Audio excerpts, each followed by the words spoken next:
We are in Salt Lake City for Permissionless, and today I'm with Robinson, founder of Wormhole. Welcome. Thank you for having me. Excited to be here. Is this your first time in Salt Lake City? Actually, yeah. As someone who was born in the US, you'd think I would probably have been here before, but I've never Maybe, the yeah. airport, I've been there before. You have Yeah, a layover. yeah. Yeah, where are you originally from? I'm originally from South Florida, so Fort Lauderdale. Mm-hmm. Yeah, yeah. And you still live there? No, I live in Lisbon. Why did you decide to go to Lisbon? Running the foundation, it was advantageous just to make sure we're outside the US. That was one. Second is when I'm not, working and building Wormhole, I enjoy the ocean, surfing, things like that. Yeah. So Lisbon has a city and, those activities. There's a little bit of a crypto community there. It's beautiful weather, and it's close to New York. So I go to New York quite a bit. Yeah, you can fly directly from there. Yeah, fly directly, and it's actually not that long of a flight. I think it depends on the winds, 6 to 7 hours. Yeah. Yeah. Mm-hmm. Did you know from the beginning that you were interested in crypto, or someone had to convince you? How did it start?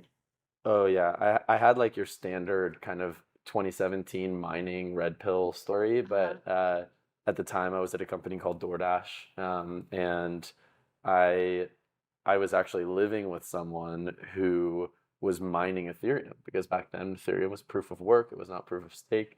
Yeah. And I was like, what are you doing driving up our utility costs? Like that classic, like, oh, you're running a rig and it drives up your utility, et cetera. But I learned more about what he was doing, and then probably like a couple weeks later, I was doing the same thing. And that was kind of like my red pill moment or blue pill. And then just started learning more about Ethereum, other blockchains, et cetera.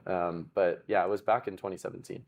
Yeah, class of 2017 is always Class of 2017. the Ethereum. It was a strong people. class. It Class. was, Yeah. yeah, like strong quality of developers. Yeah. Yeah, for sure. Did you, like at that time, were you interested in Bitcoin as well? I think I was more interested, like, yes, I was interested in the core principles of Bitcoin, decentralization, sovereign money, all of those things. But I think the interest for me was when blockchain started to have virtual machines, started to be these environments where you could build applications, because then the vision became like, hey, we can effectively build everything we do today on like our phones and things like that, but have it run on this like these decentralized rails, these blockchains, these immutable ledgers. That to me was more interested. So it was more about the concept of what can you build on top of this. And then I started getting really interested. Then, kind of more of the store of value digital gold type thing. So you go from DoorDash to mining Ethereum. What happens next? Yeah, so actually I was personally doing that while I stayed at DoorDash, and DoorDash did quite well in the US and now in Canada and a bunch of other countries. But for me, it was like always when I was going to make my move more professionally in the space. I was kind of like, where are the picks and shovels, if you will, kind of like the infrastructure. I know today we get kind of tired about like infrastructure. Everyone's like, but back then, it was like we need a lot of blockchains. But the one thing that, was always really interesting to me is that if we have all these blockchains, and might I remind you that multi-chain was not the general consensus back in like 2020 time. No. Right? It was a hot take. But if you need multiple blockchains, how do you connect them? Like what's the way in which they communicate? And Polkadot at the time actually was really leading on that front. Polkadot, has great tech, nothing but good things to say about them. But I was like, okay, I think this is the ecosystem I want to start in. So I ended up joining early on a team called Agora there. Help them with a few things, just get my feet wet, kind of making that transition from Web 2 to Web 3. Yeah. And then and then after that joined Jump, and Wormhole happened. Wormhole happened. Yeah. How did it happen? Yeah, so Wormhole, I think most people are familiar with this, but it doesn't have your typical like protocol birth story. Wormhole was started by actually the original Certus 1 core technology was started by 3 developers. Crypto came along and effectively in-housed what they were doing. Like you could say they almost like acquired it, if you will, that like core technology at the time. And that core technology was really connecting Solana and Ethereum. How do you send an asset from this chain to this chain? There was no messaging, no anything else. And then at Jump at the time, there's a group of us that were solely focused on building out Wormhole. So it was, how do you get this kind of core idea to all these chains and have developers be able to build on top of it, et cetera. And then eventually, I mean, I'm fast forwarding and moving, through some of the story here, but we had to spin things out. And the way I think about this, you could probably make the same argument for blockchains, but Wormhole is what is like making everything happen in the background when it comes to assets going cross chain. Oracles are built on Wormhole. It's this very behind the scenes technology similar to a blockchain. And so it's almost like this infrastructure. It's like if you and I go about our day-to-day lives, you don't think about the plumbing in this building, you don't think about the highways, those types of things. So we really needed something so systemically important to all of crypto to be decentralized and not be kind of backed by one party. So in typical like protocol fashion, we spun out to the Wormhole Foundation, we spun out of Wormhole Labs, and then we actually brought on a couple other contributors as well, security team, another labs entity. And our goal is to effectively continue to grow the contributor base, not just be one foundation, one labs, but like have multiple people, almost like Ethereum. If I ask you who builds Ethereum, maybe you say consensus, but there's devs all around the world that are contributing to Ethereum. When you start working on this, like one is obviously like understanding like the current market, like what's already out and how they might even like copy what you are set to do. How did you navigate that in the beginning? Like having conviction behind this idea, I guess. Yeah. Yeah, I think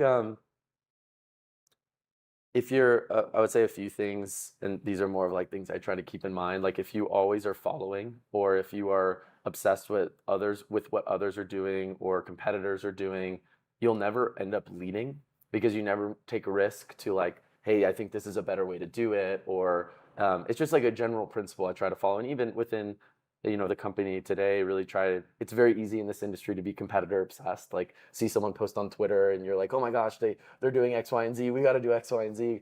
But I think that by having conviction in an idea, in a direction, of course there's risk involved, it might not work out, and so there's a bit of luck, I guess you could say.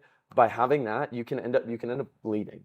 But if you're always following different ideas, you will never kind of start something, I guess, novel, new, and big. And I think the same goes with companies that are already been around, or protocols, 3-4 years.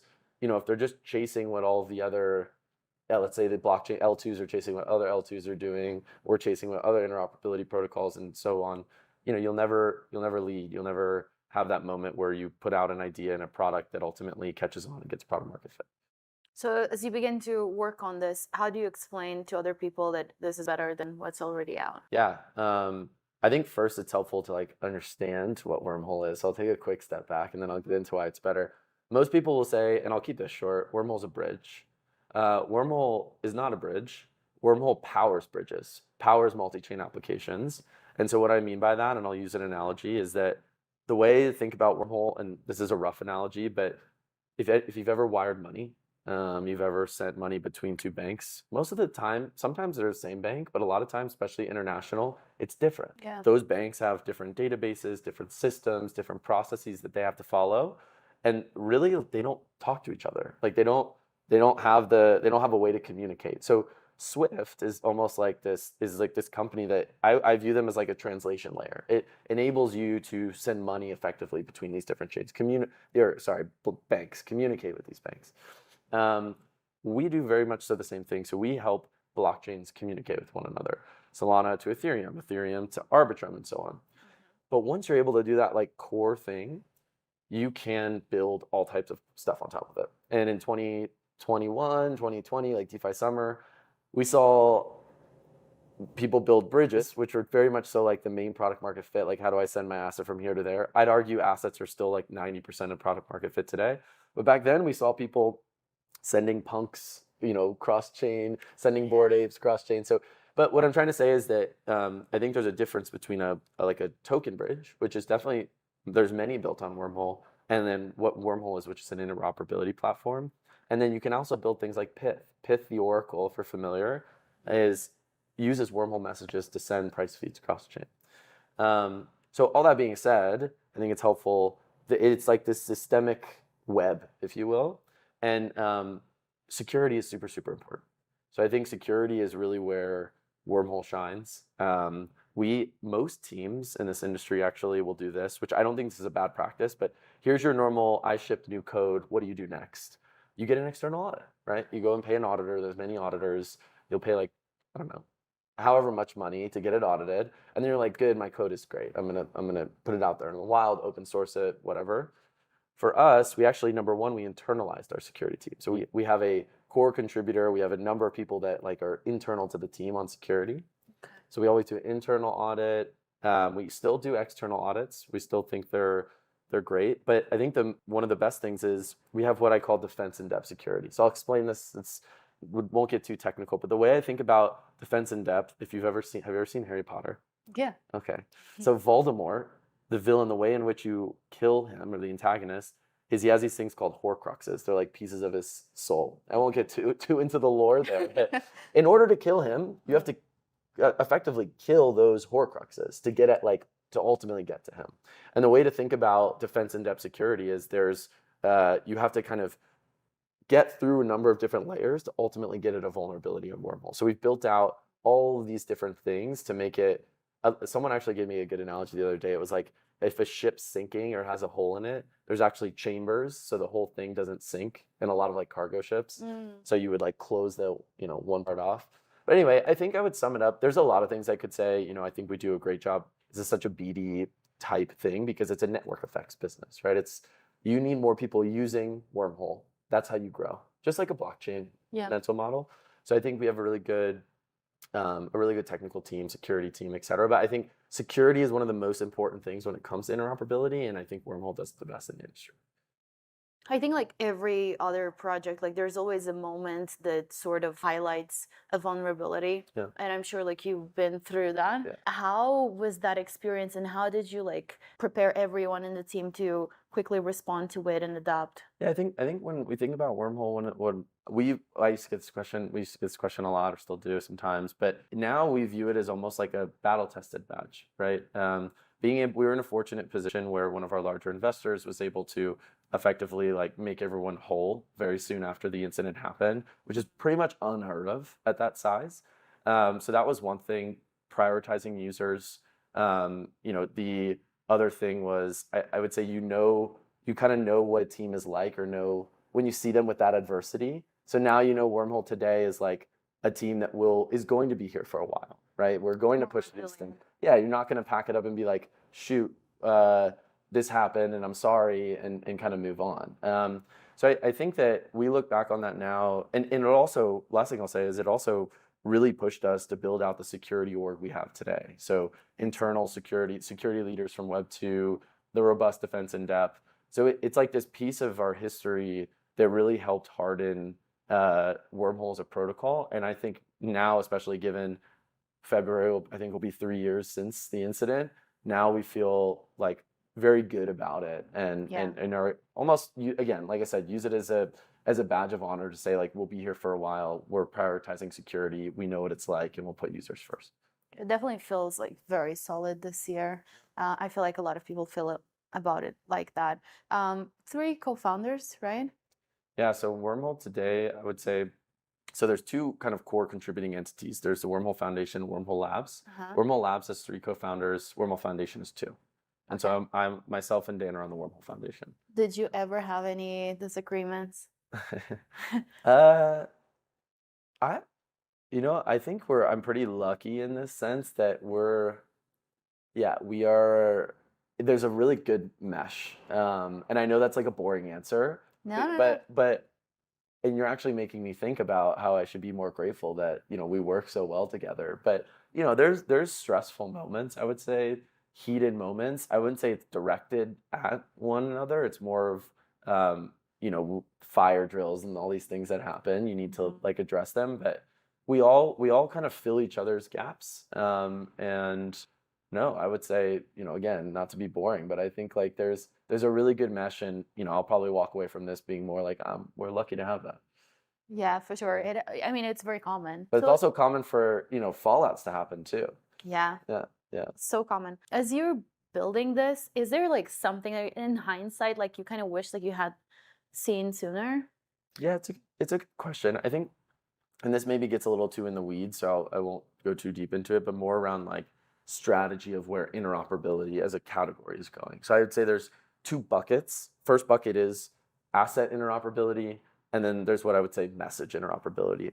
Okay. Message interoperability is like if I'm a protocol, I'm going to use messaging to help me expand, let's say. So think about the Pyth example I use. So Pyth is effectively, they have a PythNet, all these price feeds are on PythNet. When they use Wormhole to take them everywhere.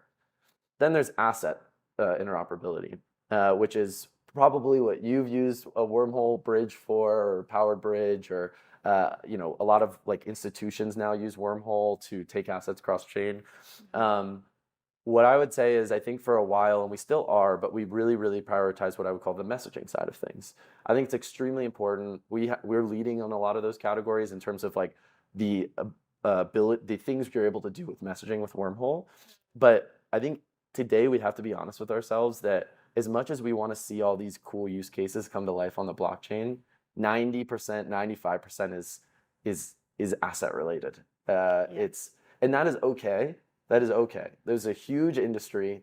It's one of the biggest ones to be disrupted by tech, right? And or one of the biggest opportunities left to be disrupted. And I'm of the belief that it's, if I don't think this is going to happen, but if all we get out of this is, building a new financial system, that's huge. Exactly. Yeah. So I think for us, I guess my short answer would be, we prioritize messaging still today. We prioritize it a lot, but we've kind of pivoted a little bit and really are focusing on this asset component. And I think that's going to be really important given, I think, where the industry is going.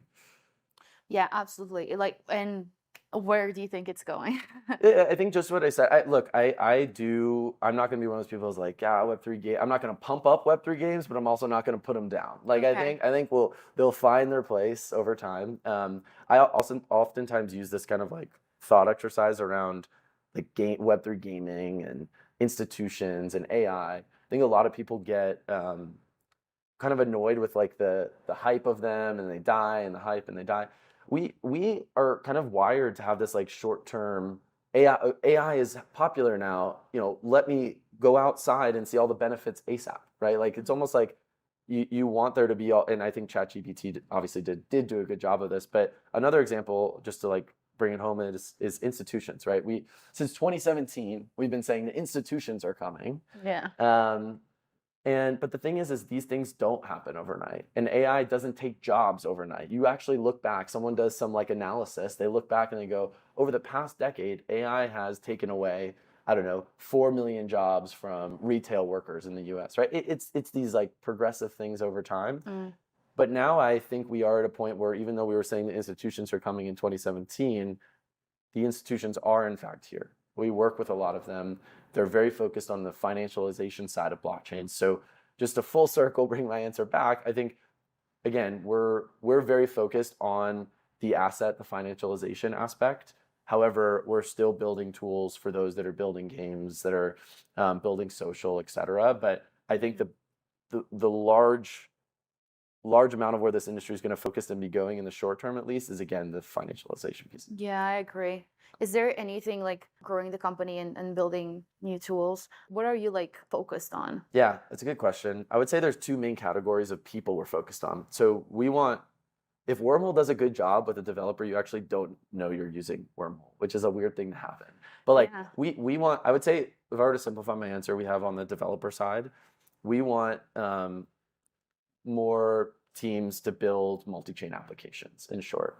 But I think there's this category that we're really starting to prioritize more, and we're a perfect fit for, which is what I would call asset issuers. So asset issuers, I don't know if you're familiar, is like Securitize. So we just launched a big integration with Securitize. They work with fund managers like BlackRock, KKR, Hamilton Lane to bring assets on chain. But those individuals, they want those assets, or those companies, they want those assets to be multi-chain. And so we kind of are laying this. We have the core infrastructure, but we've built kind of this out-of-the-box product almost for taking, I would say, more systemically important or large assets multi-chain. Make sure it's very safe, make sure they have compliance, make sure they have rate limiting, all these different features that an enterprise company would probably want when it comes to like lots of money being on chain. Yeah, there's a lot of optimism towards next year. Some people say that it's going to be the 21 all over again. Well, with a bit of a spin. Obviously, I imagine this stake is based also on the elections. Do you have any thoughts here? I always get worried about consensus on where the market's going because it tells me it's priced in and won't go there. Like, so I feel like there's a big, and look, I'm going to preface with, and I will preface for everyone that no one really knows, of course, like we make estimations, and I think that's why it's talked about so much, is because you can have an opinion, and it's hard for people to say, no, you're wrong. I do think some people have more of a bird's eye on things, and they have more information. Yeah, of course. Of course. But go on. Yeah. No, I do agree. I think what are your information inputs? Some people have access to more information. And yeah, so I absolutely I agree with what you're saying. But look, I think, like I said, I get a little nervous when I feel like it's already priced in when we're moving in that direction. I can only imagine, I can only see things hopefully going up. I think it really does depend on the election. To me, though, a lot of people think if the US election goes one way, aka the Trump way, things are going to go up. I actually think a lot of people just have hesitancy or are on the sideline, like large capital allocators, because they don't know what will happen. And then once something happens, whoever gets elected, I think even if it's, let's say, Kamala, there'll be at least an understanding maybe of like what the regime is, how to approach the market. Positive, yes. Yeah. I would say I can't tell you if one is more positive than the other, but I think it's more just like a resistance to the unknown. Like, what will it be? Let's just wait. I can think about my own personal life, like making a move, or if I were to purchase like an apartment or something like that, I'm like, well, I'll just wait till after the election. Maybe, if I were to buy something in the US, I don't want to come back to the US because it could be not regulatory friendly. So I oftentimes apply like your individual experience and zoom out, and other people, maybe thinking the same way, right? That hesitancy of the unknown. Yeah. What's your thought? Well, I think that if Kamala wins, it's gonna be good. It's gonna be same, more or less. I don't think prices will go up like crazy or anything like that. I think it's gonna be good. Yeah. And if Trump wins, everything blows up. The blow up good way or the blow up bad way? Blow up good way for our industry. Yeah. I know that the argument would be that Trump talks a lot and doesn't deliver. And honestly, like I'm not even voting. I'm not from here. I think it's obvious. And from like watching how he's obviously like very passionate about like getting back on his seat, and he will do. That's one way to put it. Yeah. Yeah. That's one way to put it. And look, I think if you look like worldwide, like the impact of the US election, it sort of like impacts other countries and people's mentality all over the world. Because obviously it's such a powerhouse. Yeah. And then it affects like the economy, like BlackRock and everything. So it is an interesting thing to pay attention to. And I think some other countries might take some notes as this plays out as well. I don't know much, but that is my take on it. That's fair. So I think in summary, 2025 will likely be positive for the markets. Yeah, I think so. Positive. I think that's a fair take. Yeah, it's what I've been hearing from guests as well. Everyone has an opinion on how the elections might play out, which is different, like what might actually happen. But yeah, so tell me, is there anything exciting coming up for Wormhole? Yeah, I mean, a lot of technical developer tool stuff that I won't get into, but we're getting into the what I would call intense game in a big way. So, being able to effectively move things cross-chain or move actions cross-chain much faster, I guess you can say. I'll just keep it at that high level. The other thing is quite simple. It's not necessarily something new, but we're starting to see a lot of traction. Wormhole is being chosen by institutions and stablecoin issuers to go cross-chain. We just yesterday announced with Agora, which is a new stablecoin, AUSD. They're choosing us to go cross-chain, solve the kind of legacy USDC liquidity fragmentation problem. With our partnership with Securitize and all the fund managers that are using them going multi-chain, we're working with Lido. We've got multiple stablecoins coming out for the rest of this month. So we're seeing this really interesting product market fit around this, like institutions wanting to go multi-chain. Yeah. And so that's the main thing I would say is what we're focused on, is making sure we're delivering for those customers. That's really exciting. Yeah. For everyone watching, where can they find you? You can find me on Twitter. It's just my full name, Robinson Burkey. Robinson like the last name, but it is my first name. And then Wormhole. Wormhole.com, Wormhole on Twitter. Just look up Wormhole and you'll find it. Robinson, thank you. Hey, what's up? But it's not something Genzio is afraid of. If you want to survive, you got to build a hive. You know we do not understand. Ladies and gentlemen. Get back at the Genzio Media House. Awesome. Well, thanks so much for joining us today.